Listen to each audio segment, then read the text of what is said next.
شربت الحب كأسا بعد كأس فما نفد الشراب ولا رويت. اعوذ باللہ من الشیطان الرجیم. بسم اللہ الرحمن الرحیم. قل هل ننبئكم بالاخسرین اعمالا الذین ضل سعیهم فی الحیاة الدنیا وهم يحسبون انهم يحسنون صنعا. وقال الله تعالى في مقام آخر منكم من يريد الدنيا ومنكم من يريد الآخرة. سبحان ربك رب العزة عما يصفون وسلام على المرسلين والحمد لله رب العالمين. اللهم صل على سيدنا محمد وعلى آل سيدنا محمد وبارك وسلم. اللهم صل على سيدنا محمد وعلى آل سيدنا محمد وبارك وسلم. اللهم صل على سيدنا محمد وعلى آل سيدنا محمد وبارك وسلم. باطنی بیماریوں میں سے ایک بیماری حرص اور طمع ہے. اس کو لالچ بھی کہتے ہیں. یہ بھی مہلک بیماریوں میں سے ایک بیماری ہے. انسان جنت سے جو زمین پر اتارا گیا تو بھول ہونے کی بنیادی وجہ طمع تھی. اما حوا کے دل میں یہ طمع پیدا ہوئی کہ میں ہمیشہ ہمیشہ جنت میں رہوں. شیطان نے قسمیں کھا کر یقین دہانی کروا دی. قرآن مجید میں ہے وقاسمہما، دونوں کے سامنے شیطان نے قسمیں کھائیں کہ تم اگر یہ کام کر گزرو گے تمہیں ہمیشہ جنت میں رہنا ملے گا، ملک لا یبلا، جنت الخلد. چنانچہ اس لالچ میں، حرص میں، طمع میں کہ ہم ہمیشہ ہمیشہ جنت میں رہیں، یہ بھول ہو گئی کہ پروردگار نے تو ہمیں منع فرما دیا تھا اس درخت کے قریب جانے سے بھی. دل میں یہ بات آئی کہ جس درخت کے پاس ہم تھے اس درخت کے پھل کھانے سے منع کیا، جنرلی نہیں منع کیا گیا،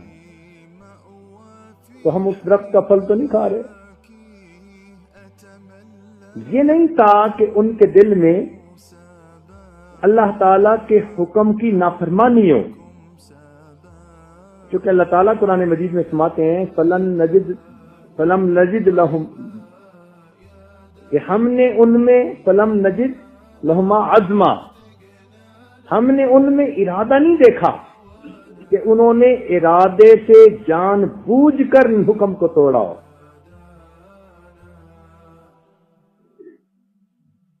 تو جان بوجھ کے نافرمانی نہیں کی، غلط فہمی ہو گئی، بھول ہو گئی، صاحب ہو گیا، خطا ہو گئی. اس خطا کا نتیجہ کیا نکلا کہ جنت سے اتار کر دنیا کے اندر بھیج دیے گئے. تو گویا جنت سے زمین پہ اترنے کا سبب طمع بنی. اس لیے اولاد آدم جب طمع میں گرفتار ہوتی ہے تو گناہوں کے دروازے کھل جاتے. اگر طمع نہ ہوتی تو کوئی پرندہ جال میں نہ پھنستا، اگر طمع نہ ہوتی تو کوئی مچھلی شکاری کے ہاتھ نہ لگتی، طمع نہ ہوتی تو شیر کبھی پنجرے میں بند نہ ہوتا، طمع نہ ہوتی تو انسان کبھی جسم فروشی والا گناہ نہ کرتا. یہ سارے گناہ اسی حرص اور طمع کی شاخیں.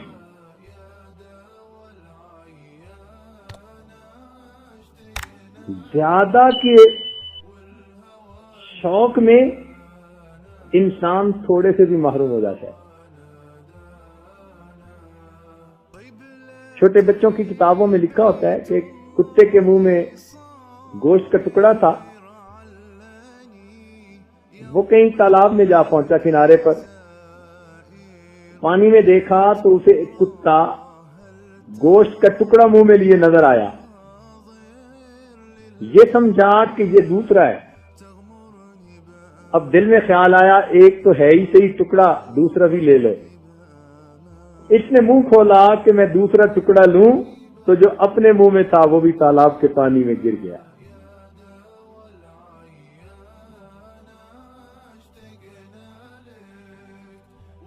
اس لیے کہتے ہیں کہ one in hand is better than two in the bush. جو ایک ہاتھ میں ہو وہ بہتر ہے ان دو سے جو درختوں پر ہو. لالچ بری بلا ہے, اور یہ لالچ کئی مرتبہ انسان کے اندر کوٹ کوٹ کے بھرا ہوتا ہے. اس کو حرص کہتے ہیں, طمع کہتے ہیں, اور یہ مہلکات میں سے ہے. ایسے گناہ جو انسان کو جہنم میں لے جانے کا سبب بنیں گے.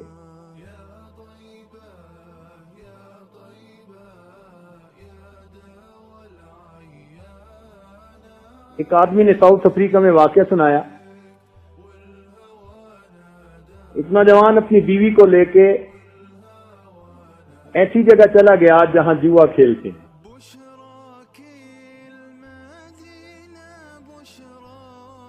جوا کھیلا, اس کو 85,000 رینڈ کا اس رات فائدہ ہوا.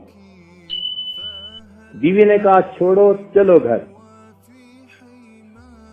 چنانچہ گاڑی میں بیٹھا. بچے نے کہا کہ ابو مجھے پانی چاہیے. کہتے تمہارے لیے ابھی بوتل نکال کے لاتا ہوں. وہ بوتل نکالنے جو گیا تو دل میں خیال آیا کہ ایک بازی اور لگا دو.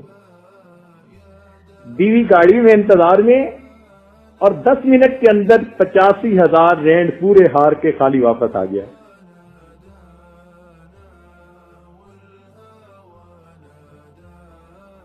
گیا تھا بوتل لینے, سب لٹا کے آ گیا.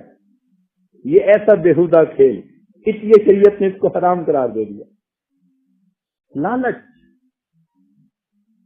راتوں رات ملینر بننے کا چکر, یہاں تک کہ جواری بسا اوقات اپنا گھر بیچ دیتے ہیں. ایسی مثالیں ہیں کہ بسا اوقات اپنی بیویاں بیچ دیتے ہیں. اب بتائیں یہ کتنی بڑی مہلک بیماری ہے. اللہ تعالیٰ نے احسان فرمایا کہ ایسی بیماریوں کی شدت سے پہلے ہی خبردار کر کے ان کو حرام قرار دے دیا. تجربے کرنے کی ضرورت ہی نہیں. تو حرص, طمع اور لالچ سے بچنے کی دعائیں مانگنی چاہیے. یہ حرص کشتی کے سوراخ کی مانند ہے. کشتی کے پینڈے میں سوراخ ہو, چھوٹا یا بڑا, بند نہ کریں تو کشتی کے ڈوبنے کا سبب بنتا ہے. طمع تھوڑی ہو یا زیادہ, اس کا علاج نہ کریں تو انسان کی کشتی ڈوبنے کا سبب بنتی ہے. اور طمع کا تعلق آرزوؤں کے ساتھ ہے. یہ دنیا ایسی ہے, آرزوؤں کو جوان کرتی ہے, انسان کے جسم کو بوڑھا کرتی ہے. دنیا انسان کی آرزوؤں کو جوان کرتی ہے اور اس کے جسم کو بوڑھا کرتی ہے. بندے کو قبر کے قریب کرتی ہے اور پروردگار سے بندے کو دور کرتی ہے.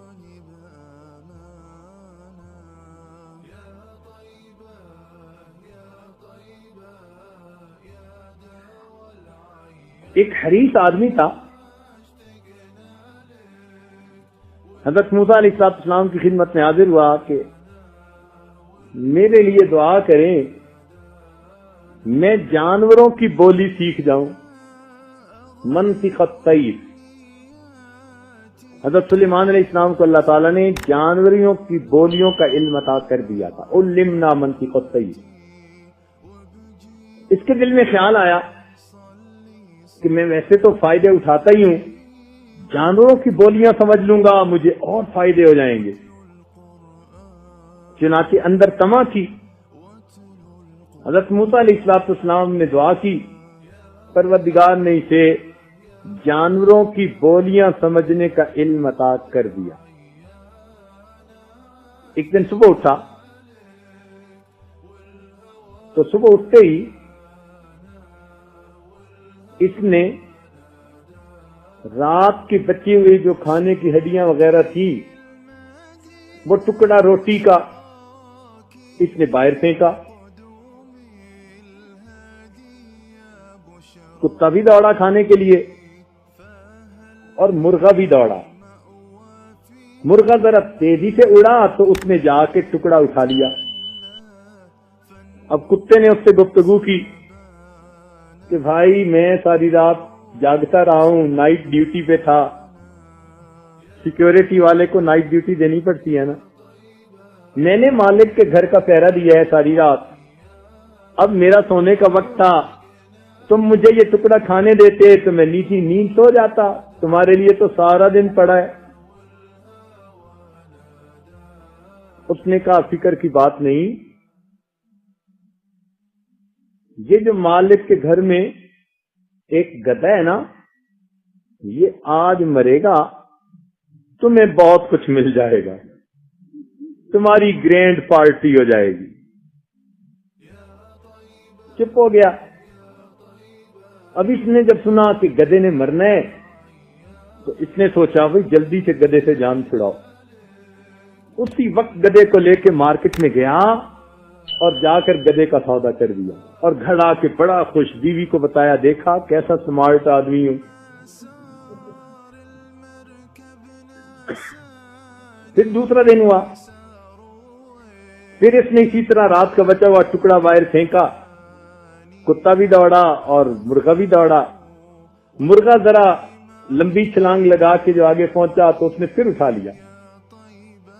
کتے نے پھر اسے کہا، اس نے کہا بھائی کل بھی تو نے میرے ساتھ زیادتی کی، بڑا بے لحاظ ہے، آج پھر میرے ساتھ زیادتی کر رہا ہے۔ اس نے کہا فکر نہ کر، آج اس کی گائے مرے گی، تیرے وارے نے آرے۔ وہ چپ ہو گیا۔ چنانچہ اس نے گائے کا بھی سودا کر دیا، بڑا خوش کہ میں نے پیسے بچا لی۔ چنانچہ اگلے دن پھر یہی واقعہ پیش آیا تو مرغے نے کہا کہ فکر نہ کر، آج اس کا گھوڑا مرے گا۔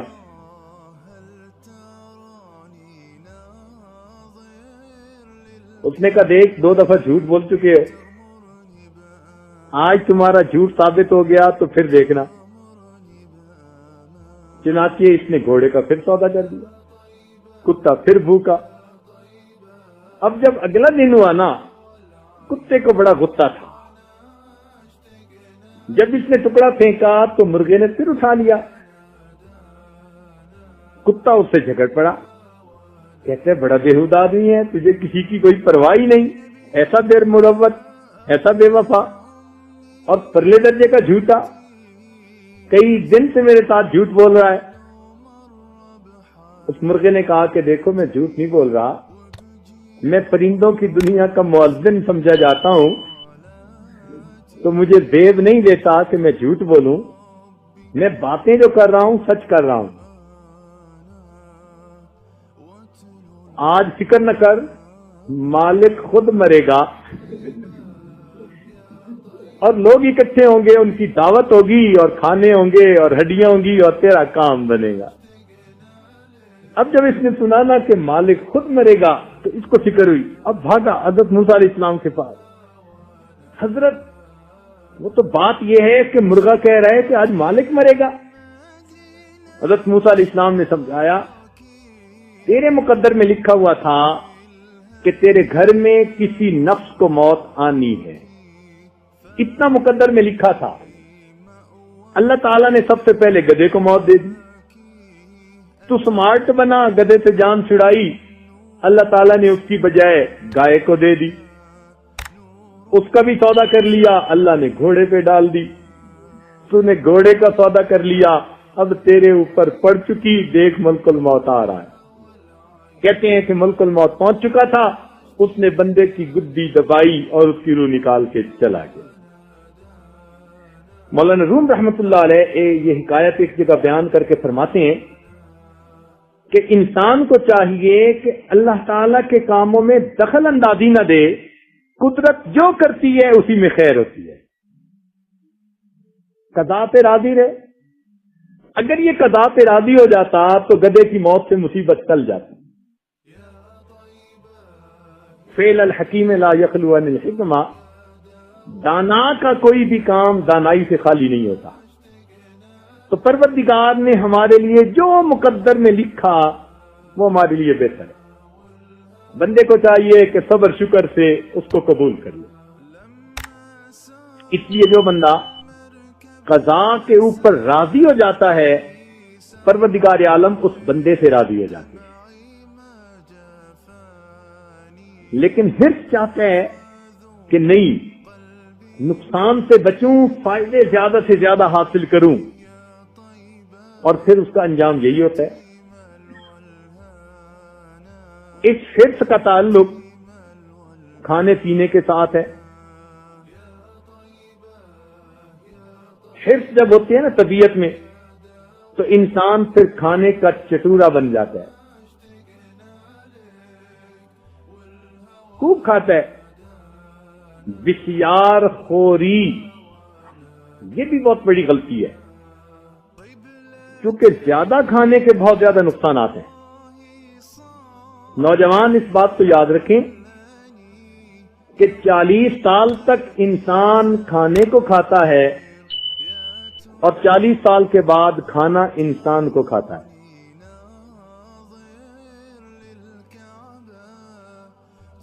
اس لیے آج کے دور میں زیادہ کھا کے مرنے والوں کی تعداد زیادہ ہے بنسبت فاقے سے مرنے والوں کے۔ جس سے دیکھو زیادہ کھانے کی بیماریوں میں مبتلا، blood pressure, sugar, heart problem, سب زیادہ کھانے کی بیماری ہیں۔ ان میں سے کوئی فاقے کی بیماری بھی ہے؟ کوئی فاقے کی بیماری نہیں۔ تو زیادہ کھا کے مرنے والی بیماریاں آج زیادہ ہیں۔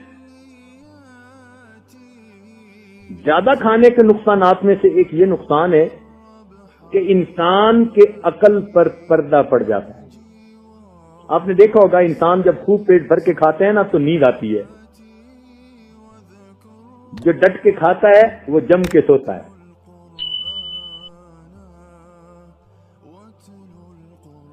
تو وہ جو اونگ آتی ہے وہ اصل میں بدنی طور پر جسم کو سلا رہی ہوتی ہے۔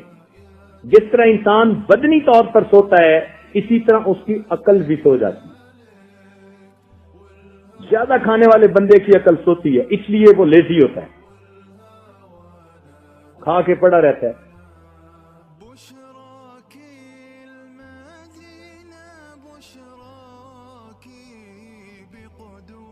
ہم نے ابھی ایک دوست سے پوچھا کہ بھئی آپ نے جو یہ کڑا سا پہنا ہوا ہے اس کی خیر تو ہے؟ کہنے لگا جی ڈاکٹروں نے کہا ہے کہ اس سے لیزینس دور ہو جاتی ہے۔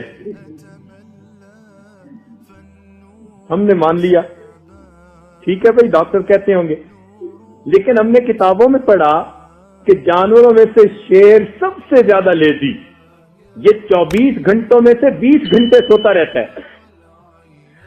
تو رستے میں ہم نے ایک جگہ شیر دیکھا تو ہمارے ایک دوسرے ساتھی کہنے لگے کہ اس کو اتنا بڑا کڑا پہنانا چاہیے۔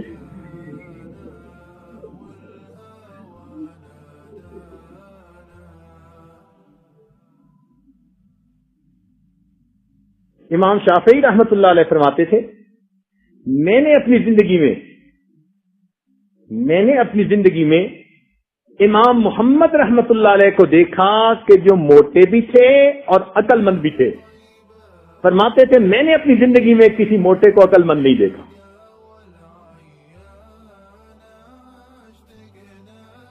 عام طور پہ آپ دیکھیں گے کہ موٹا بندہ بھولنے کا مریض ہوگا. وہ چربی فقط جسم پہ نہیں چڑھتی، وہ عقل پہ بھی چڑھ جاتی ہے. اس لیے انالیسس کیا گیا آئی کیو کے بارے میں. انسان کا آئی کیو ہوتا ہے نا، سب سے زیادہ آئی کیو ان لوگوں کا ہوتا ہے کہ جن کے ویٹ تھوڑے ہوتے ہیں، وزن تھوڑے ہوتے ہیں جن کے، ان کے دماغ میں سوچنے کی صلاحیت سب سے زیادہ ہوتی ہے. ہم نے ایک جگہ آئنسٹائن کی لاش دیکھی، انہوں نے مومیفائی کر کے رکھی ہوئی ہے. کوئی 18 سال کا لڑکا جیسے نہیں ہوتا بھائی، جیسا جسم اس کا. کیا دماغ پایا اس نے، تھیوری آف ریلیٹیوٹی کا آئیڈیا دیا. سائنس کی دنیا میں آج مادہ پرست لوگ ایسے اس کی عزت کرتے ہیں جیسے دین کی دنیا میں ہم لوگ پیغمبروں کی عزت کرتے ہیں. مختصر جسم، بندہ ایک ہاتھ سے اٹھا لے اس کو. اسی لیے جو عقل مند، یعنی ایک ہوتا ہے بات کو جلدی سمجھ جانا، یہ صفت ان لوگوں میں ہوتی ہے کہ جن کے عام طور پر ویٹ ذرا تھوڑے ہوتے ہیں. اسی لیے محدثین کے حالات زندگی پڑھیں، سارے کے سارے کم کھانے والے، کم کھانے والے.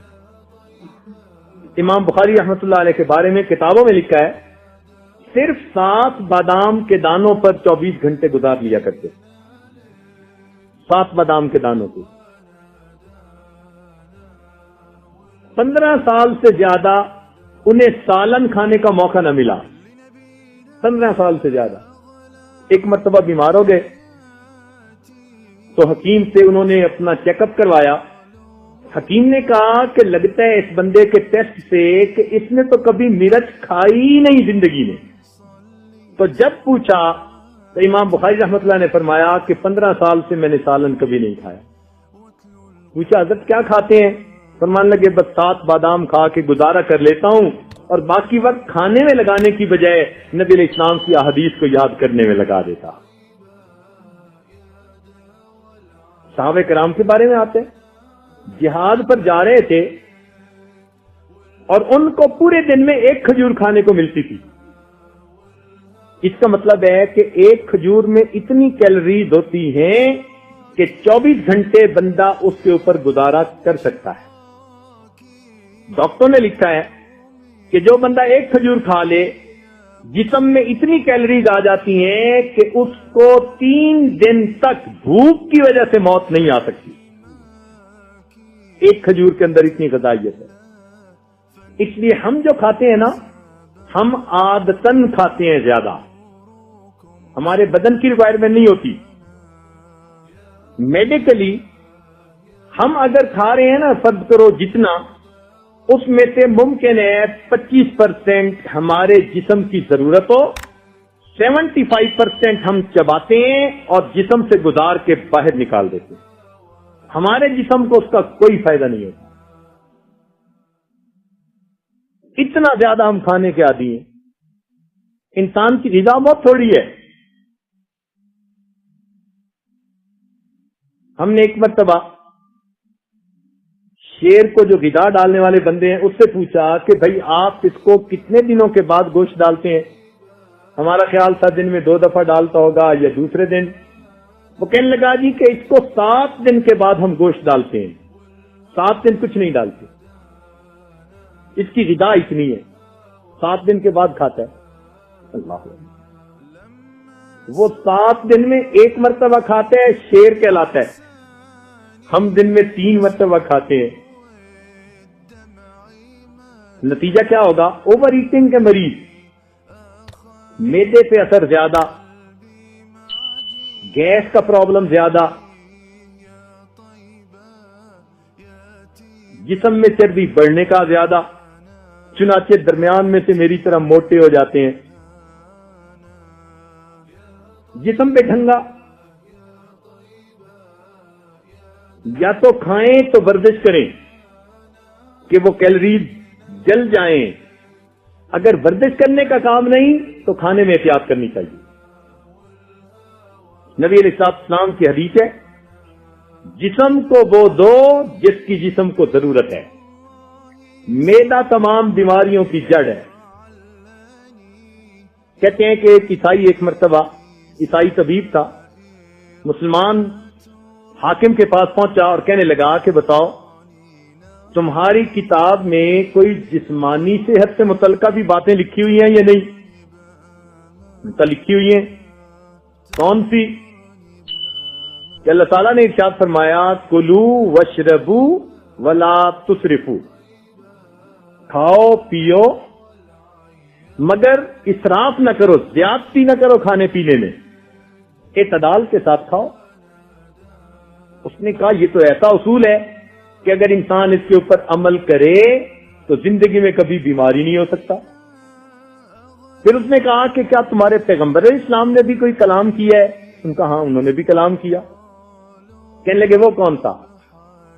کہ ہمارے پیغمبر اسلام نے کلام کیا معدہ تمام بیماریوں کی بنیاد ہے. معدہ تمام بیماریوں کی بنیاد ہے. جسم کو وہ دو جس کی اس کو ضرورت ہے اور پرہیز علاج سے بہتر ہے. ایک فکرے میں 3 باتیں کہیں. معدہ تمام بیماریوں کی بنیاد ہے, یعنی جو ہم کھا رہے ہیں نا یہی معدے میں جا رہا ہے. تو بیسیکلی بیماریاں ہمارے کھانے ہی کی وجہ سے ہوتی ہیں. بیڈ ایٹنگ ہیبٹس کی وجہ سے انسان کو بیماریاں ہوتی ہیں. بیلنس ڈائٹ نہیں لیتا, اس لیے غلطی کر بیٹھتا ہے. تو فرمایا کہ معدہ بیماریوں کی بنیاد ہے. جسم کو وہ دو جس کی جسم کو ضرورت ہے. اس لیے جو چیز نقصان دہ ہو وہ جسم کو دینا نفس کا حق ادا نہ کرنے کی مترادف ہے. اگر ایک بندے کو بلڈ پریشر کی وجہ سے نمک سے منع کر دیا, اب نمک سے منع ہونا اس کے لیے ضرورت ہے, ورنہ وہ اپنے نفس کا حق ادا کرنے والوں میں شامل نہیں ہوگا.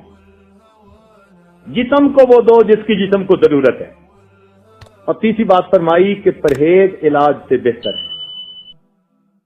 جب اس نے یہ بات سنی تو وہ نصارہ جو ہے عیسائی وہ کہنے لگا کہ بس تمہارے خدا اور پیغمبر اسلام نے اب دنیا کے طبیبوں کے لیے باقی کچھ نہیں چھوڑا. اور واقعی مدینہ طیبہ میں ایک حکیم صاحب آگے, کئی دن انتظار میں کہ کوئی آئے گا تو اس کو نسخہ لکھ کے دیا جائے گا, کوئی آیا ہی نہیں. نبی علیہ السلام کی خدمت میں حاضر ہوئے, اے اللہ کے نبی میں تو یہاں آیا تھا کہ حکیم ہے کوئی نہ, تو میری دکان خوب چلے گی, خوب پریکٹس چل پڑے گی, یہاں تو کوئی آتا ہی نہیں. نبی علیہ السلام نے فرمایا کہ یہاں بیماریاں کم ہیں, اس لیے کہ یہ لوگ اس وقت کھاتے ہیں جب سخت بھوک ہوتی ہے اور ابھی تھوڑی سی بھوک باقی ہوتی ہے کہ کھانا بند کر دیتے ہیں, پیٹ کو خالی رکھتے ہیں, اس لیے ان کو بیماریاں نہیں ہوتی, یہ آپ کے پاس نہیں آتے. اس کو آزما کے دیکھ لیجئے. کھائیں اس وقت کہ جب بھوک ہو. ہم بھوک کی وجہ سے نہیں کھاتے, ہم عادتاً کھاتے ہیں. صبح ناشتے کا وقت ہو گیا, بھوک ہے یا نہیں, ہم نے کھانا ہے. دوپہر کا وقت ہو گیا, بھوک ہے یا نہیں, ہم نے کھانا ہے. رات کا وقت ہو گیا, عادتاً کھانا ہے. تو ایک تو عادتاً کھاتے ہیں اور دوسرا جب کھاتے ہیں تو ضرورت سے زیادہ کھا بیٹھتے ہیں. اس لیے اکثر کہتے ہیں جی آج بس زیادہ کھا لیا جی, اوور ایٹنگ کر لیتے ہیں. اوور ایٹنگ کے نقصانات ہیں. اس وقت سب سے لمبی زندگی پانے والا جو سپیشی دنیا میں ہے وہ کروکوڈائل ہے, مگرمچھ. اس وقت بھی اس کی زندگی 150 سال, 200 سال لمبی, 250 سال لمبی, 250 سال تک اس وقت بھی اس کی زندگی لمبی. تو ایک تو عمر بڑی لمبی اور ایک اس کی مسل اسٹرینتھ سارے جانوروں میں سب سے زیادہ ہے. اتنی مسل اسٹرینتھ ہے کہ وہ ہاتھی کو سونڈ سے پکڑ کے پانی میں گھما دیتا ہے. یوں کتنی بڑی بات ہے. ہاتھی جیسے بھاری بھرکم ٹنوں کے حساب سے وزن رکھنے والے جانور کو وہ سونڈ سے پکڑتا ہے اور سونڈ سے پکڑ کے اس کو یوں فرقی کی طرح گھما دیتا ہے. اتنی مسل اسٹرینتھ ہے اس کے اندر, اتنی لمبی زندگی, اتنی اسٹرینتھ. سائنسدانوں نے لکھا کہ اس کی بنیادی وجہ یہ ہے کہ یہ بہت کم کھاتا ہے. اس کی غذا پتہ ہے کتنی, کہ جس کروکوڈائل کا وزن 700 kg ہو, یعنی بندے کا وزن 70 kg لگائیں تو 10 بندوں کے برابر وزن ہوا, تو جس کا وزن 10 بندوں کے برابر ہوتا ہے وہ 24 گھنٹوں میں 700 گرام غذا کھاتا ہے, 0.25 kg. اور ماشاءاللہ 0.25 kg تو ایک وقت میں ہم اندر ڈال جاتے ہیں. وہ 24 گھنٹے میں 0.25 kg کھاتا ہے, اپنا وزن 700 kg. اس سے اندازہ لگائیے کہ ہم کتنا زیادہ کھاتے ہیں. آپ ذرا کم کھانے کی عادت ڈالنا شروع کر دیں, ایک ایک لقمہ کم کرتے جائیں, آپ دیکھیں گے کہ بہت تھوڑا کھا کے بھی آپ ہلکا پھلکا رہیں گے اور آپ کی طبیعت کے اندر بشاش جو ہے کیفیت رہے گی. اور اس کا بڑا فائدہ یہ کہ کم کھانے کی وجہ سے انسان کا دماغ ایکٹیو رہتا ہے, دماغ نہیں سوتا, بھولنے کی مرض نہیں ہوتی, انسان بڑا کوئک ہوتا ہے اپنی بات کو سمجھنے میں اور دوسرے کو بات سمجھانے میں, اس کی میموری تیز ہو جاتی ہے. اس لیے طلباء کو چاہیے کہ وہ بھی اعتدال کے ساتھ کھانا کھائیں تاکہ ان کو بھولنے کی مرض نہ ہو. تاتار خانیہ میں یہ مسئلہ لکھا ہے, یعنی ہمارے علماء نے یہ بات لکھی, وہ فرماتے ہیں کہ زیادہ کھانے کی بیماریوں میں سے ایک بیماری یہ کہ بسیار خور بندے کی بات کا دوسرے کے دل کے اوپر کوئی اثر نہیں ہوتا. یہ ہمارے مشائخ نے فرمایا کہ ہم نے اس کو آزمایا ہے. زیادہ کھانے والے بندے کا کئی دفعہ کئی لوگ تھوڑا کھاتے ہیں موٹے ہو جاتے ہیں بیماری کی وجہ سے, یعنی طبیعت پھیل جاتی ہے, حالانکہ وہ بہت تھوڑا کھاتے ہیں. تو ضروری نہیں کہ جس کو موٹا دیکھیں سمجھ لیں کہ یہ کند ذہن ہوگا.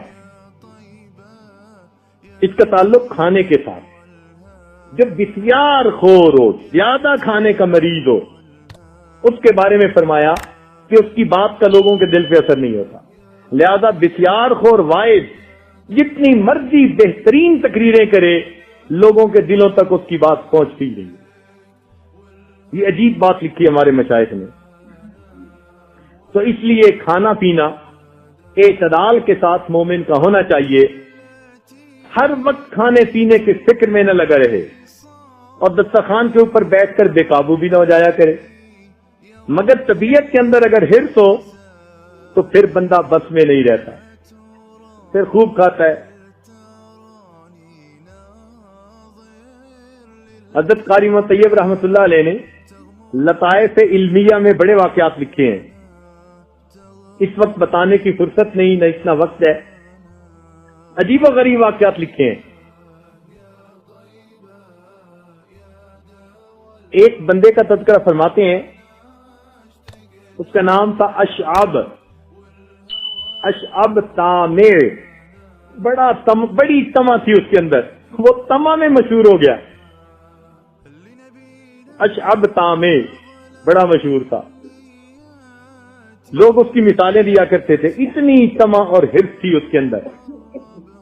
اس کا یہ حال تھا, لکھا ہے کہ جب بازار سے گزرتا اور مٹھائی کی دکان والوں کو دیکھتا تو کھڑے ہو کے کہتا ذرا بڑے بڑے لڈو بناؤ, بڑے بڑے.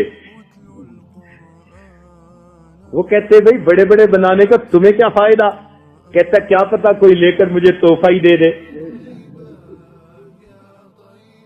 کیا پتا کوئی لے کر مجھے تحفہ ہی دے دے, تو ذرا بڑے بڑے لڈو بناؤ. اس کی تما کا یہ حال تھا, بہت تامے. یہاں تک کہ چھوٹے چھوٹے بچے کئی مرتبہ اسے تنگ کرتے نا اور اسے کہتے کہ ہمیں کچھ دو, تو وہ جان چھڑانے کے لیے کہہ دیتا وہ تمہیں نہیں پتا سالم بن عبداللہ پیسے خیرات کر رہے ہیں، بانٹ رہے ہیں. وہ کہتے ہمیں تو نہیں پتا. کہتے جاؤ ان سے لے لو. جھوٹ بولتا تھا. تو وہ بچے بھاگتے کہ ہم سالم بن عبداللہ سے جا کے پیسے لیں. تو جب وہ بھاگتے تو پیچھے یہ بھی بھاگتا رہتا.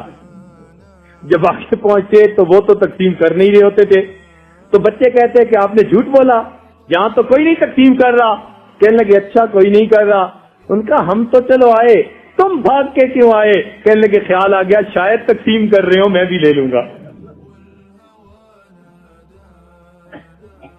تو اشعب طامع اپنی طمع میں مشہور تھا. کئی مرتبہ انسان ایسا طامع بن جاتا ہے، طمع ہوتی ہے طبیعت کے اندر.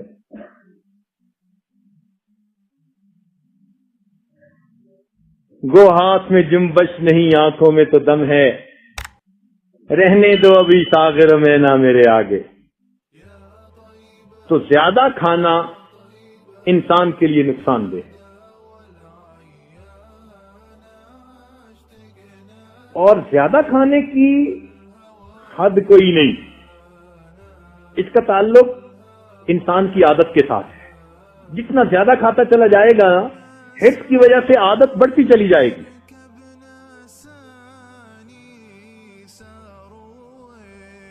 ہمارے حضرت مرشد عالم رحمۃ اللہ علیہ کے بڑے صاحبزادے، انہوں نے ایک واقعہ سنایا جو سنا کے آگے چلتے ہیں.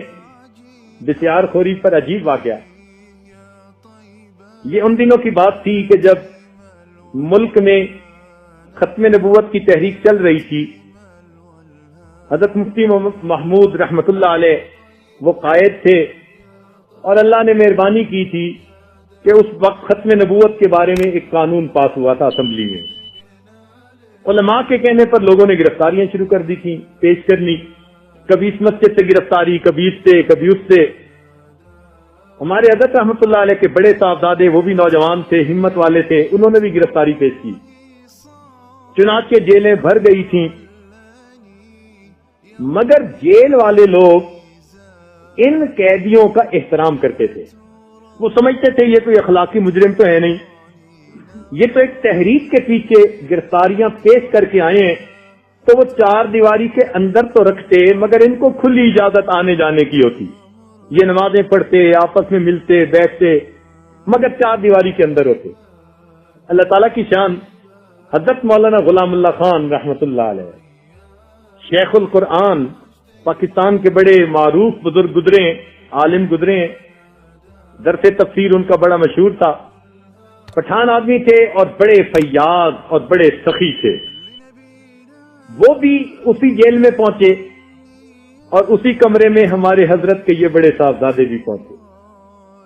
جیل والوں نے کہا چلو یہ بڑے عالم ہیں اور یہ بڑے شیخ کے بیٹے ہیں، دونوں کو ایک کمرے میں رکھ دیتے. اب ان کے شاگرد بھی سینکڑوں ملنے والے آتے، اور ان کے متعلقین جو حضرت کے تھے وہ ان صاحبزادہ صاحب کو ملنے جاتے. تو کوئی جانے والا بسکٹ لے کے جاتا، کوئی جانے والا مٹھائی لاتا. اب ان کے کمرے میں روز ایک انبار لگ جاتا مٹھائی کا. دونوں سوچتے کہ چلو ایسے کرتے ہیں کہ ہم چائے بنا لیتے ہیں، اور یہ جو باقی قیدی ہیں نا، ان کو ہم روز جتنی ہمارے پاس یہ کھانے پینے کی چیزیں ہوں گی، اتنے حساب سے ان کو ہم ناشتہ کروا دیں گے. چنانچہ یہ کبھی 10 بندوں کو ناشتہ کروا دیتے، کبھی 20 کو، کبھی 30 کو. سلسلہ چلتا رہتا. ایک شخص چکوال کا، اس کا نام تھا مولا بخش، وہ بھی جیل میں پہنچ گیا.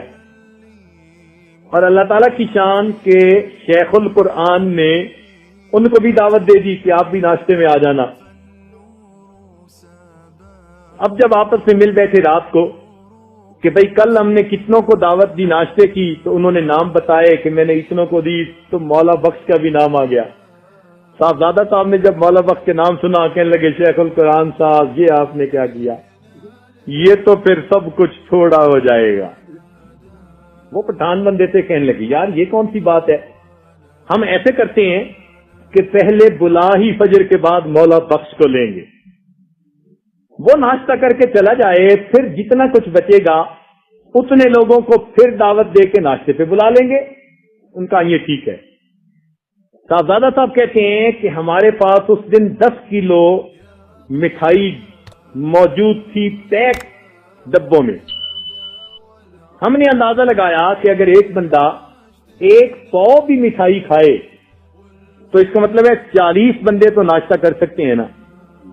میں نے 40 بندوں کے حساب سے چائے بنائی اور وہ جو مگا ہوتا ہے نا بڑا, وہ بھر بھر کے پانی ڈالا ایک ایک کے لیے. اور ہم نے فجر کی نماز پڑھتے ہی مولا بخش کو بلا لیا کہ جی آئیں آپ ہمارے پاس ناشتہ کریں. کہتے ہیں جی مولا بخش صاحب آ گئے اور آ کر انہوں نے چائے پینی شروع کی اور مٹھائی کھانی شروع کی. میں چائے بھرتا رہا, شیخ القرآن صاحب ان کے آگے ڈبے کھول کے رکھتے رہے. اس اللہ کے بندے نے ہمارے سامنے 10 کلو مٹھائی اور 40 مگے چائے وہ پی لی. کہتے ہیں ہم حیران. جب اس نے کھا لیا پی لیا, اب مولا بخش نے ادھر ادھر بھی دیکھا.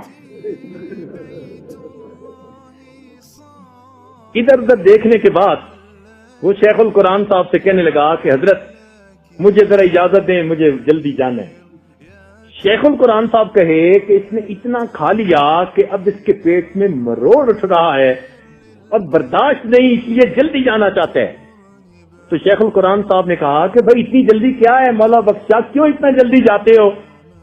کہتے حضرت جلدی میں اس لیے جا رہا ہوں کہ میرا ناشتہ چودھری فضل الہی کے پاس ہے. انہوں نے مسجد میں بیٹھ کے یہ بات سنائی اور کہنے لگے کہ میں 100% ٹھیک بات سنا رہا ہوں. حیران ہوتے ہیں اتنا بھی انسان کھانے کا مریض بنتا ہے کہ اس نے 40 بندوں کا ناشتہ کھا لیا اور ابھی کہتے ہیں کہ ناشتہ میرا فلاں بندے کی طرف ہے.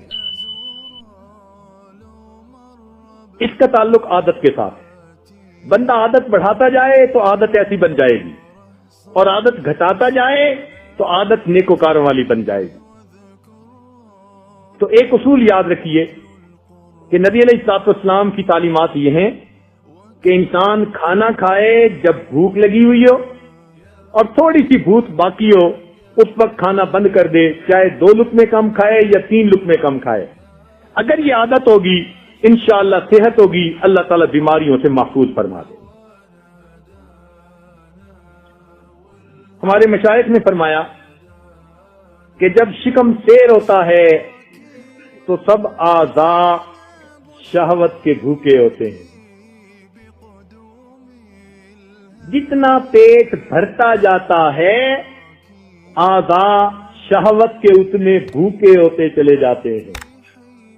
پیٹ بھر جائے گا, اعضاء شہوت کے بھوکے ہو جائیں گے, ان کو شہوت کی بھوک لگ جائے گی. اب بندہ اپنے قابو میں نہیں.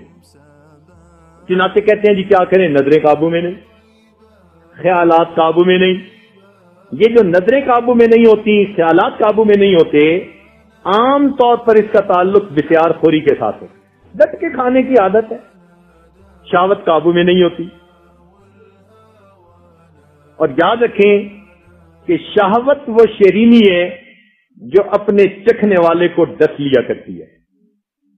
جو اس لائن پہ چلا اس کا نتیجہ بربادی کے سوا کچھ نہیں ہوا.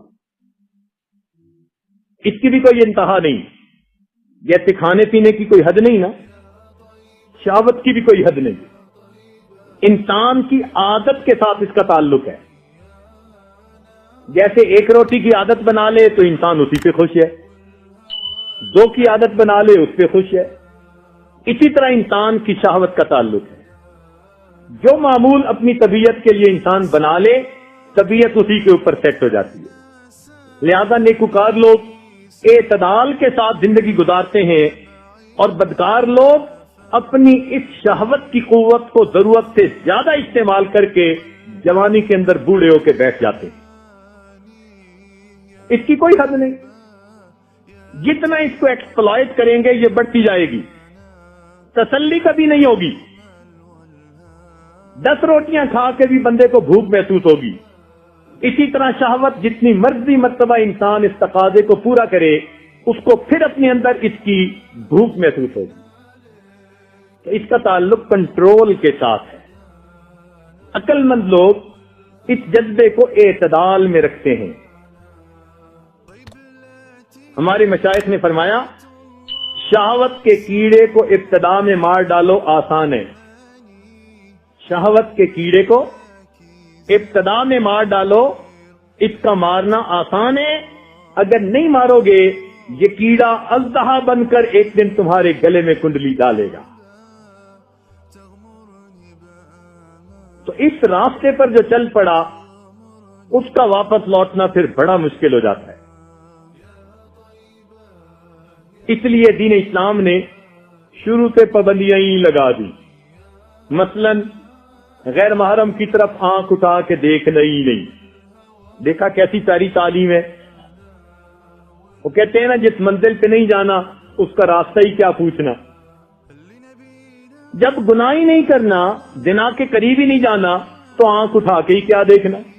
تو شریعت نے پہلے قدم پہ بند کر دیا، آنکھوں کو قابو میں رکھو.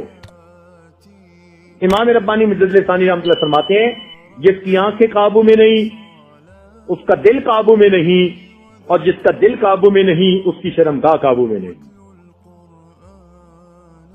دل کا فیصلہ آنکھیں کرتی ہیں. اس لیے فرمایا قل للمؤمنین یغضوا من ابصارہم، ایمان والوں سے کہہ دیے اپنی نگاہوں کو نیچا رکھیں. تو نگاہوں کو نیچے رکھنا اس کا بنیادی علاج ہے. عادتاً نیچے رکھیں. ہمیں تو آج نیچے رکھنے کی عادت ہی نہیں نا. حضرت مولانا عبد القادر رائے پوری رحمت اللہ علیہ وہ خود فرماتے ہیں کہ میں نے جب قرآن پاک میں پڑھا کہ ایمان والوں سے کہہ دیجئے نگاہیں نیچی رکھیں، تو مجھے نگاہیں نیچی رکھنے کی عادت پڑی. میں باہر تو نظر نیچی رکھتا ہی تھا، گھر میں بھی نظر نیچی رکھتا، حتیٰ کہ حقیقی بہن کے چہرے کو بھی نہ دیکھتا. کہ شریعت نے یہ نہیں کہا کہ نہ محرم کو نہ دیکھو، شریعت نے کہا ہے نگاہیں نیچی رکھو. نگاہیں نیچی رکھتا. فرماتے ہیں نگاہیں نیچی رکھتے رکھتے ایک وہ وقت آ گیا کہ میں اپنی سگی بہن کی شکل بھول گیا. اگر اس کو دوسری لڑکیوں کے ساتھ بٹھا دیا جاتا میں شکل سے نہ پہچان پاتا. ہاں جب وہ بولتی میں آواز سے اپنی بہن کی آواز کو پہچانا کرتا. تقویٰ کی انتہا دیکھیے کہ محرم عورتوں کی شکلوں کو بھی نہیں دیکھا کرتے تھے. کہ جائے کہ آج کا نوجوان غیر محرم کی شکلوں سے اپنی نگاہوں کو ہٹا نہیں پاتا.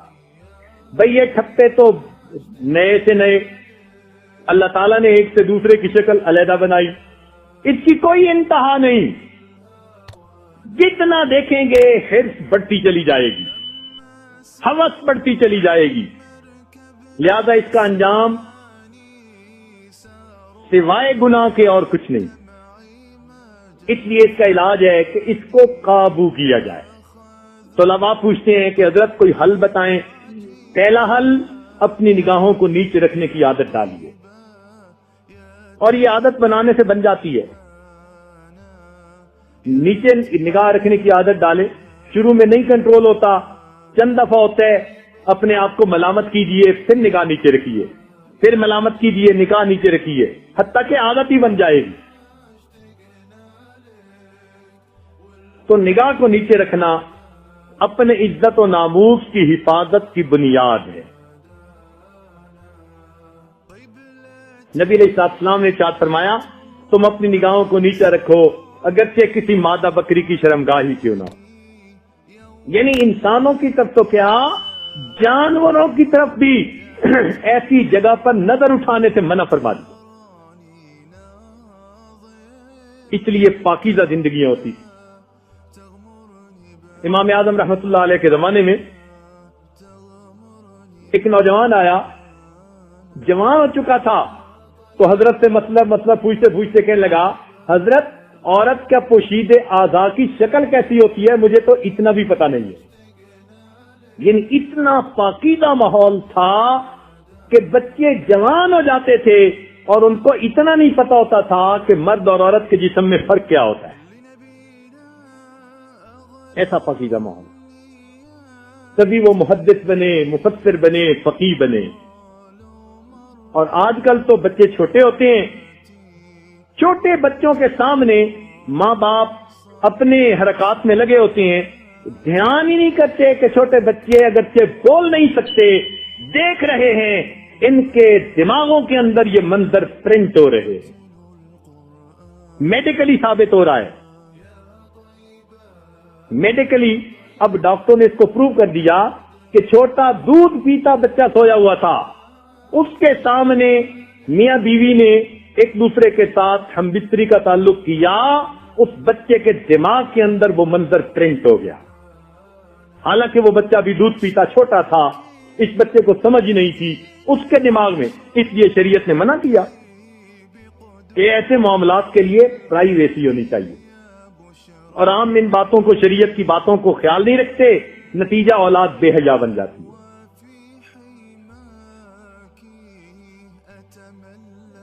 ہم سمجھتے ہیں چھوٹے ہیں جی، یہ 2 سال کا ہے جی، یہ 3 سال کا ہے جی، ہمیں کیا پتا کہ اس کا دماغ ابھی کیمرے کی طرح فوٹو لینے کے قابل بن چکا ہے۔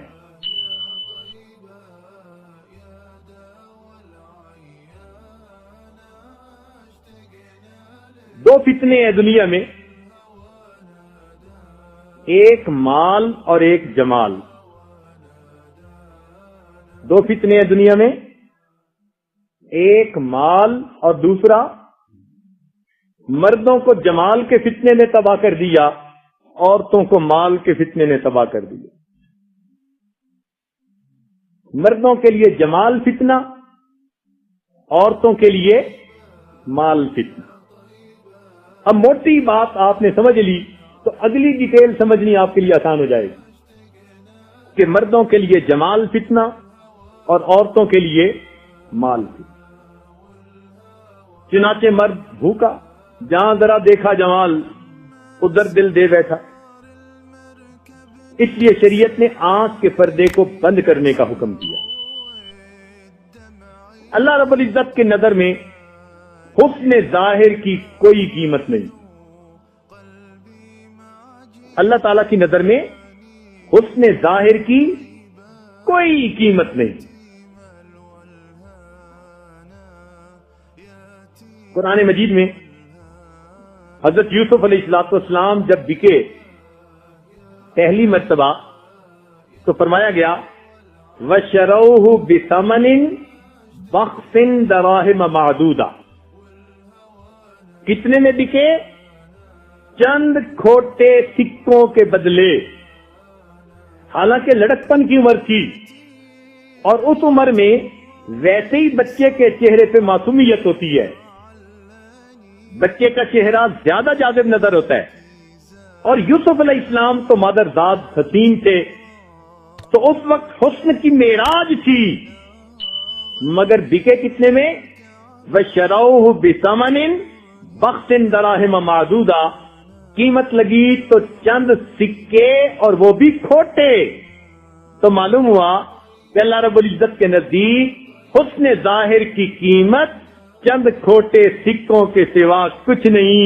حسن کے پیچھے بھاگنے والوں، تم چند کھوٹے سکوں کی متاع کی خاطر اپنے رب کو ناراض کر رہے ہوتے ہو۔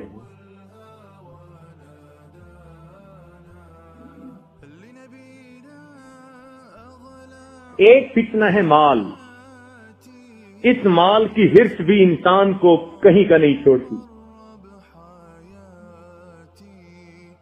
اللہ تعالیٰ نے فرمایا وَإِنَّهُ لِحُبِّ الْخَيْرِ لَشَدِيدٌ،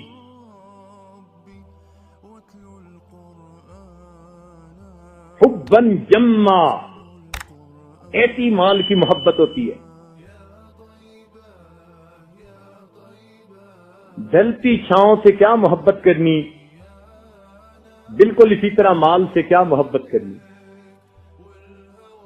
اپنا مال وہ جس کو انسان نے زندگی میں آخرت کے لیے خرچ کر دیا، دین کے لیے خرچ کر دیا، وہ مال اپنا ہے۔ جو موجود ہے یہ مال اپنا نہیں، یہ مال وارثوں کا ہے۔ جواب بندے کو دینا پڑے گا، اور قیامت کے دن جواب بندے کو دینا پڑے گا، اور عیش آرام آنے والے کریں گے۔ اس لیے فرمایا انفق انفق علیک، خرچ کرو تم پر خرچ کیا جائے گا، یعنی تم اللہ کے راستے میں دو گے، اللہ تعالیٰ تمہیں عطا فرمائیں گے۔ یہ بھی فرمایا انفق ينفق علیک، خرچ کرو گے تم پر خرچ کیا جائے گا۔ اور بعض بزرگوں نے فرمایا انفق ما فی الجیب یاتیک من الغیب، خرچ کرو جو تمہاری جیب میں ہے تو آئے گا جو کچھ کے غیب میں ہے۔ تو دین کے لیے خرچ کرنے کو نفق کہتے ہیں، نان نفقہ۔ نفق کیوں؟ کہ نفق کے بنیادی معنی سرنگ کے ہوتے ہیں، ٹنل کے ہوتے ہیں، ٹنل کے۔ اور یہ عجیب بات ہے کہ ٹنل میں سے ٹریفک پہلے والی نکلتی ہے تو نئی داخل ہو سکتی ہے، پہلی چیز نکلے گی تو تب دوسری چیز داخل ہوگی نا۔ تو اس اللہ کے راستے میں خرچ کرنے کے لیے نفق کا لفظ استعمال کیا۔ کیا مطلب؟ جو تمہاری جیب میں ہے دین کے لیے نکالو گے، ہم اس خالی جگہ کو اپنے خزانوں سے پھر پر فرما دیں گے۔ اس لیے نبی علیہ السلام فرماتے تھے انفق بلالا ولا تخش من ذی العرش اقلالا، اے بلال خرچ کر دیجئے اور عرش والے سے کمی کا ڈر مت کیجئے۔ جو انسان اللہ کے راستے میں خرچ کرتا ہے، جتنا خرچ کرتا ہے اللہ تعالیٰ اس سے زیادہ اسے عطا فرما دیتے۔ انگلش میں کسی نے اس کا ترجمہ کیا کہ spend and God will send.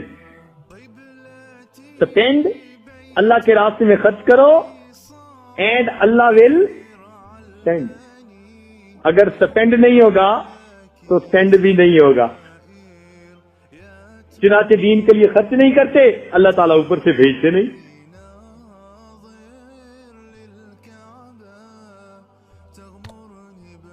مال بہترین غلام ہے، مال بہترین غلام ہے مگر بدترین آقا ہے۔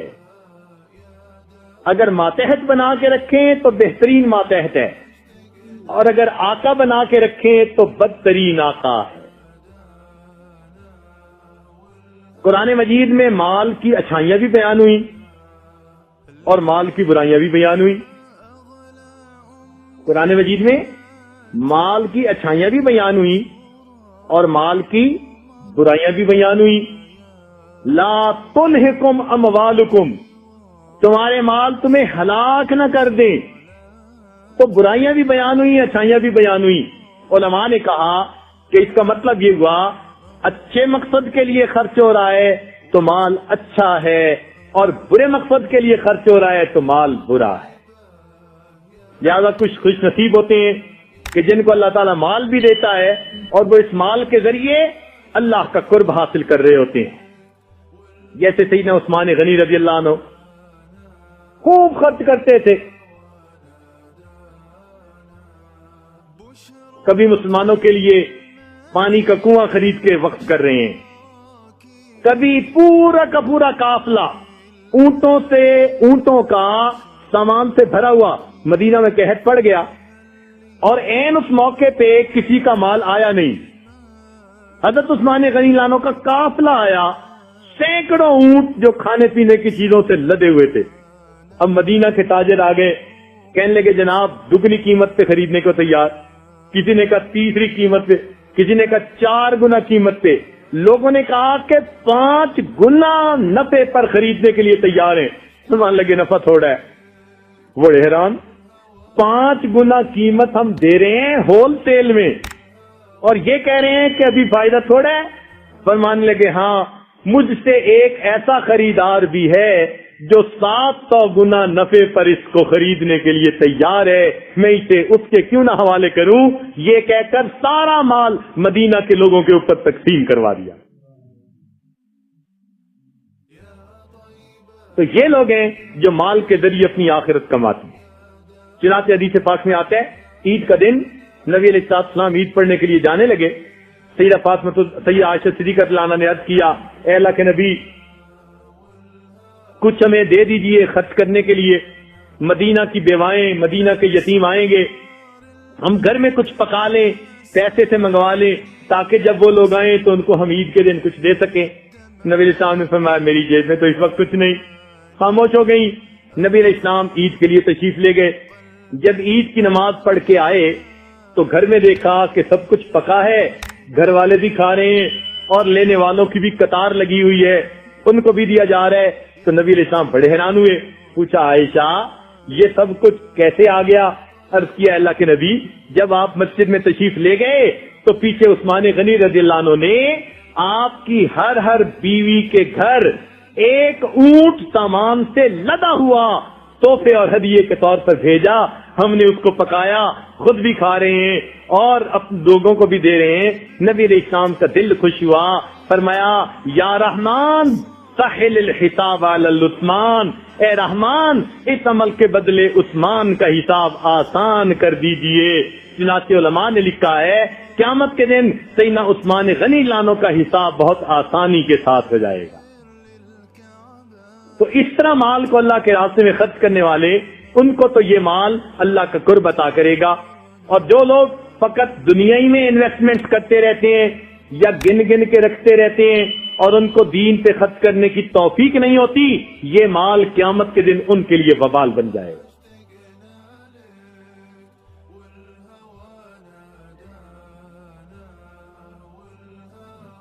ایک شخص نے کسی کو گالیاں دی، ایک شخص نے کسی کو گالیاں دی، دوسرے نے جواب میں کہا اللہ تجھے صحت والی لمبی زندگی دے اور بے حد و حساب مال عطا کرے۔ لوگ بڑے حیران ہوئے کہ ایک نے دی گالیاں اور دوسرے نے دی دعائیں۔ وہ کہنے لگے بھائی یہ کیا کہ اس نے تو تمہیں ایسی گالیاں دی اور تم نے آگے سے ایسی دعائیں دی۔ کہنے لگا دعا کوئی نہیں دی۔ ان کا کیا دیا؟ کہنے لگے میں نے اس کو وہ بات کہی کہ اللہ اس کو صحت والی لمبی زندگی دے اور اس کو بے حد و حساب مال دے۔ جس بندے کو صحت والی لمبی زندگی ملے اور بے حد و حساب مال ملے، وہ بندہ گناہوں میں ڈوب جاتا ہے حتیٰ کہ ایمان کا خطرہ ہو جاتا ہے۔ میں نے ایسی بات کہی اس کے ایمان کو خطرے میں ڈال دیا۔ ہم آج اسے خطرہ ہی نہیں سمجھتے، اور واقعی جب بے حد و حساب مال ہوتا ہے ایمان کا خطرہ ہو جاتا ہے۔ اس لیے اللہ تعالیٰ مال دے تو انسان اپنے رب سے عافیت بھی مانگے، اے اللہ ایمان بچائے رکھنا، ایمان بچائے رکھنا۔ دین اس مال کے بڑے فائدے ہیں۔ مثال کے طور پہ انسان حج کر سکتا ہے، عمرہ کر سکتا ہے، تالیف قلب کے لیے غرباء پہ خرچ کر سکتا ہے، اپنی عزت و آبرو کی حفاظت کر سکتا ہے، انسان مسجد مدرسہ بنوا سکتا ہے، ڈسپینسری بنا سکتا ہے، لوگوں کے لیے وقت کے لیے بہت سارا کچھ جو ہے خرچ کر سکتا ہے۔ مال کے بہت سارے فائدے بھی ہیں مگر اس کے چند نقصانات بھی ہیں۔ توجہ فرمائیے، ایک نقصان یہ کہ جب مال زیادہ ہوتا ہے تو گناہ کرنا آسان ہو جاتا ہے۔ جب مال زیادہ ہوتا ہے نا تو گناہ کرنا آسان ہو جاتا ہے۔ ہم جی کاروبار کے لیے جا رہے ہیں، اب واپس منہ کالا کر کے لوٹتے ہیں، کیوں؟ پیسہ تھا خرچ کر کے گناہ کر بیٹھے۔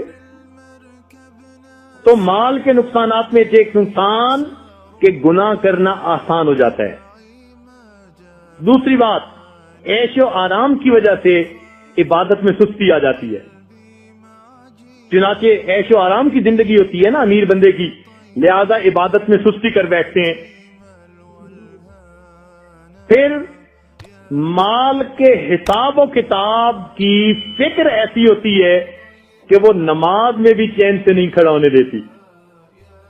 چنانچہ جیسے مولانا حبیب اللہ صاحب فرما رہے تھے کہ 4 رکعتوں میں 4 دکانوں کا حساب، وہ پھر یہی ہوتا ہے کہ سارا دن یہ دکان کے اندر، سارا دن یہ دکان کے اندر، اور جب رات آئی تو دکان اس کے اندر۔ نماز میں بھی کھڑا حساب کر رہا ہے. اور ایک اس کا یہ نقصان ہے کہ قیامت کے دن اپنے سارے مال کا حساب دینا پڑے گا. کمایا کہاں سے، لگایا کہاں پہ، دو باتیں. کمایا کہاں سے، لگایا کہاں. اس لیے نبی اسلام نے فرمایا قیامت کے دن میری امت کے غربا میری امت کے امیروں سے 500 سال پہلے جنت میں بھیج دیے جائیں گے. اب یہی بات کوئی تھوڑی ہے. ہاں کئی لوگ ایسے ہوتے ہیں درویش صفت، اللہ ان کو مال بھی دیتا ہے اور وہ فقیر ہوتے ہیں. مالداری کے اندر رہتے ہوئے فقیر ہوتے ہیں. چنانچہ ایسے بادشاہ گزرے. التمش وقت کا بادشاہ ہے، فقیروں جیسی زندگی ہے. اورنگزیب عالمگیر وقت کا بادشاہ ہے، فقیروں جیسی زندگی ہے. نور الدین زنگی وقت کا بادشاہ ہے اور فقیروں جیسی زندگی ہے. تو کئی ایسے بھی خوش نصیب ہوتے ہیں کہ وقت کے بادشاہ بھی ہوتے ہیں اور اللہ تعالیٰ ان کو فقیروں والی زندگی بھی عطا فرما دیتا ہے. اب اس مال کی محبت سے بچنے کا علاج کیا ہے؟ ہمارے مشائخ نے فرمایا کہ اس کا علاج یہ ہے کہ انسان میانہ روی اختیار کرے، موڈیسٹی. اس کا علاج کیا ہے؟ موڈیسٹی. شو شا پھو پھاں اس میں لگ کے انسان تباہ ہوتا ہے. جب اللہ نے دیا تو اللہ کی نعمت سمجھے، مگر موڈیسٹی اختیار کرے. موڈیسٹی اس کا سب سے بہترین علاج.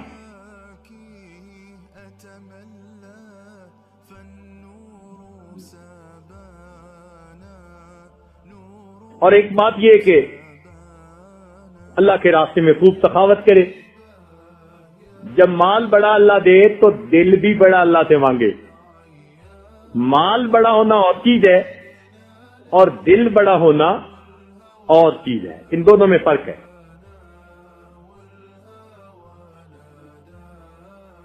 پچھلی دفعہ ایک واقعہ ساجد نے سنایا تھا کہ ہم لوگ نے واشنگٹن میں جن دنوں اپنا مرکز بنایا دار الہدا کے نام سے، الحمدللہ ایک لوگوں کے اندر خوشی کی لہر تھی جو چل رہی تھی.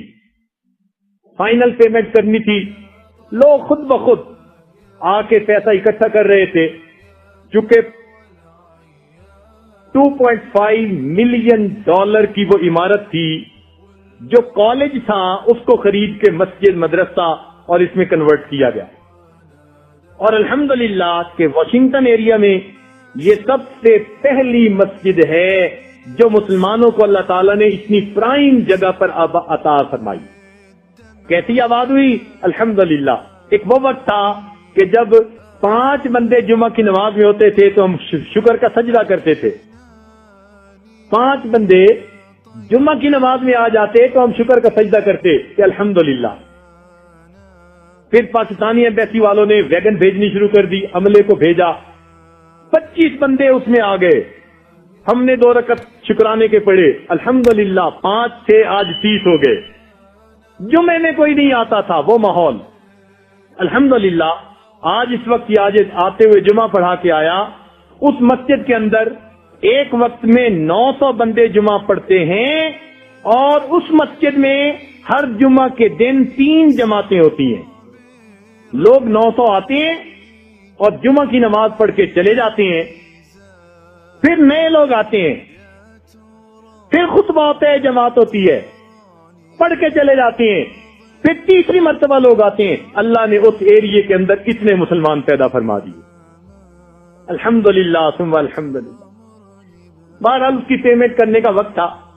ایک صاحب آئے، کہنے لگے حضرت بس میرا ذرا پردہ رکھ لینا، میں دے نہیں سکتا.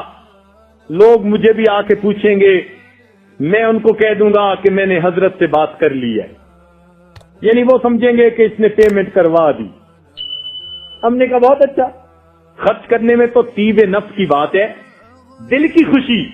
جو دل کی خوشی سے خرچ کرے تو وہ پیسہ ہے جو برکت والا ہے، ورنہ اس میں برکت ہی نہیں ہوتی. ہم نے کہا بہت اچھا. اب اس نے لوگوں کو یہی کہہ دیا، جی آپ نے کتنی ڈونیشن، آپ نے کتنی ڈونیشن. تو دوستوں میں بیٹھ کے پھر اونچی باتیں کرتے ہیں نا. اور جی میں نے بھی ڈونیشن بس میں نے حضرت صاحب سے بات کر لی ہے، یعنی ایسی بات کی کہ اس نے کوئی بڑی اماؤنٹ جا کے دلوا دی ہے۔ ہم بھی خاموش ہیں کہ اگر کسی کا پردہ رہے تو بہت اچھا۔ کسی نے پوچھا بھی صحیح کہ جی فلاں نے کتنے پیسے دیے، ہم نے کہا بھئی اس نے بھی آ کے اپنی بات کر دی، لوگ مطمئن ہو گئے۔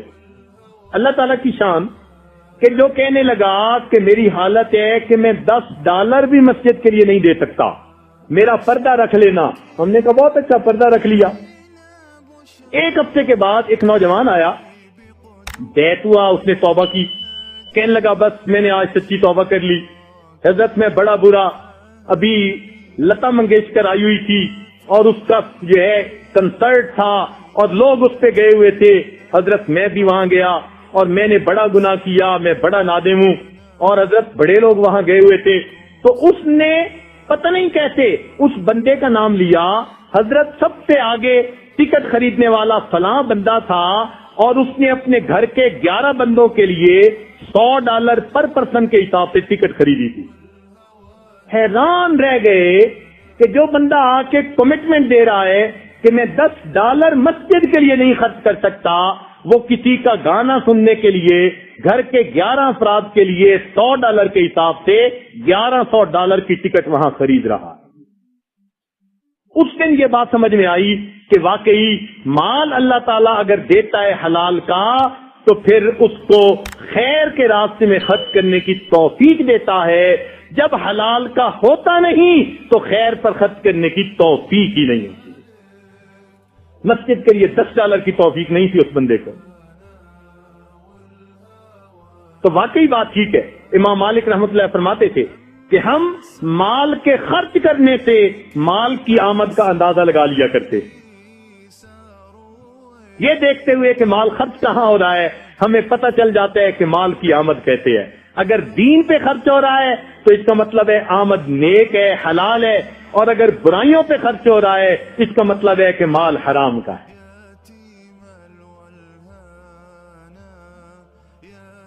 بات چل رہی تھی حرص کی، نبی علیہ الصلوۃ والسلام نے ارشاد فرمایا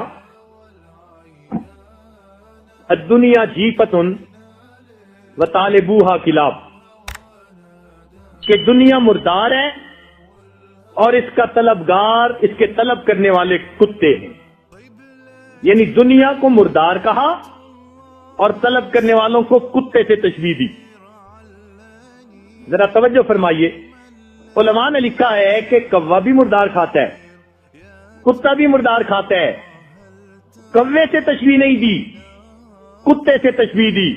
اس کی بنیادی وجہ ایک تو یہ کہ کوا جب کسی مردے کو دیکھتا ہے تو شور مچاتا ہے تاکہ اور بھی آئیں اور ہم سب مل کے کھا سکیں، لیکن کتا جو ہے وہ بڑے سے بڑے مردار کو بھی خاموشی سے اکیلا کھاتا ہے۔ دنیا دار بندہ وہ بھی اسی طرح خاموشی کے ساتھ سب نفع خود حاصل کرنا چاہتا ہے، اس لیے کتے کے ساتھ زیادہ مشابہت ہے۔ نمبر 2، کوا باقی جانوروں کا گوشت تو کھاتا ہے مگر مردہ کوے کا گوشت نہیں کھاتا۔ یعنی کوے کو مار کے لٹکا دے، کوئی کوا اس کا گوشت نہیں کھائے گا، تو وہ مردہ کوے کا گوشت نہیں کھاتا، لیکن کتے کے اندر حرص ہے لہذا وہ مردہ کتے کو بھی کھا لیتا ہے۔ دنیا دار کے اندر بھی یہی عادت کہ وہ عبرت نہیں پکڑتا، وہ بھی اپنے بھائی کا گوشت کھا رہا ہوتا ہے۔ دونوں کاروبار میں شریک ہیں، جان بوجھ کے ایک بندہ دوسرے کا پیسہ وہ ناجائز طریقے سے کھا رہا ہوتا ہے، تو کتے سے مشابہت زیادہ۔ تیسری بات فرمایا کہ ایک کوے کو کہیں مار دیا جائے تو باقی کوے وہاں نہیں آتے، عبرت پکڑتے ہیں، لیکن کتے کو جہاں مار دیں دوسرا کتا وہاں آتا ہے، عبرت نہیں پکڑتا۔ دنیا دار کا بھی یہی حال کہ وہ دیکھتا ہے کہ الٹے سیدھے کام کرنے والوں کا انجام کیا ہوا، سبق نہیں سیکھتا، پھر بھی وہی کام کر کے وہ بھی تباہی میں پڑ رہا ہوتا ہے۔ تو دنیا دار بندے کو گویا کتے سے زیادہ مشابہت ہے۔ پھر چوتھی بات یہ کہ کوا دن میں تو کھاتا ہے مردار کا گوشت، مگر رات کو گھونسلے میں چلا جاتا ہے جبکہ کتے کی عادت دن میں گوشت کھاتا ہے، رات میں بیٹھ کے پہرا دیتا ہے، وہی کہ کوئی اور کتا آ کے نہ کھائے، دن میں بھی رات میں بھی۔ اور یہی دنیا دار کی مثال کہ سارا دن کاروبار میں لگا رہتا ہے اور جب رات آتی ہے تو کاروبار کے حساب میں لگا رہتا ہے، کتے سے مشابہت زیادہ۔ اور پھر پانچویں بات کہ کوا ملائم گوشت کھاتا ہے، ہڈیاں نہیں کھاتا، لیکن کتا ملائم گوشت بھی کھاتا ہے، ہڈیاں بھی چبا جاتا ہے۔ یہی حال دنیا دار کا، فقط اصل در واپس نہیں لیتا، قرضہ دیا تو سود بھی مانگتا ہے، بلکہ سود در سود مانگتا ہے، سود کے اوپر سود مانگتا ہے۔ تو معلوم ہوا کہ دنیا دار کی مثال کوے سے نہیں کتے کے ساتھ زیادہ ہے۔ صدق رسول اللہ صلی اللہ علیہ وسلم، ہمارے محبوب نے سچ فرمایا، الدنیا جیفت و طالبوہا کے لاب۔ آخری بات ایک سن لیجئے کہ جانوروں میں سب سے زیادہ حرص کتے میں ہوتی ہے۔ کل اس کی 10 صفات گنوائی گئیں، اولیاء والی صفاتیں، مگر حرص کی ایک بری عادت نے اس کی صفات کے اوپر پانی پھیر دی۔ اس کا مطلب ہے اگر کوئی بندہ 10 اولیاء والی صفات رکھے گا لیکن اس کے ساتھ اس کے اندر حرص ہے، یہ حرص کی عادت 10 صفات کے اوپر پانی پھیر دے گی۔ چنانچہ پتنگوں میں سب سے زیادہ قناعت مکڑی کے اندر ہے۔ بات بڑی عجیب ہے، پتنگوں میں سب سے زیادہ قناعت کہتے ہیں کہ تھوڑے پہ راضی ہو جانا۔ سب سے زیادہ قناعت کس میں ہے؟ مکڑی میں ہے، اور سب سے زیادہ حرص مکھی میں ہے۔ سب سے زیادہ قناعت کس میں ہے؟ مکڑی میں، اور سب سے زیادہ حرص کس میں؟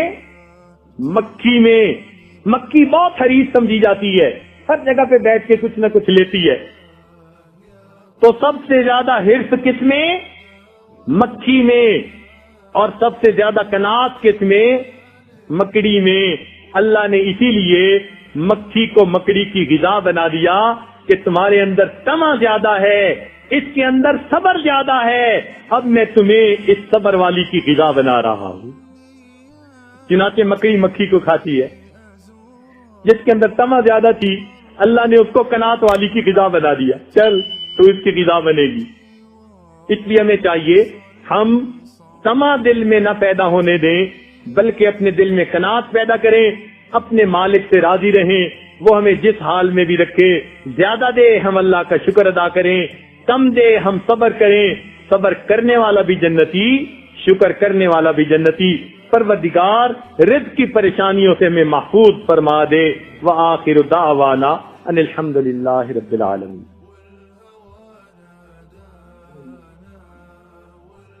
تھوڑی دیر مراقبہ کر لیجئے، پھر دعا کریں گے۔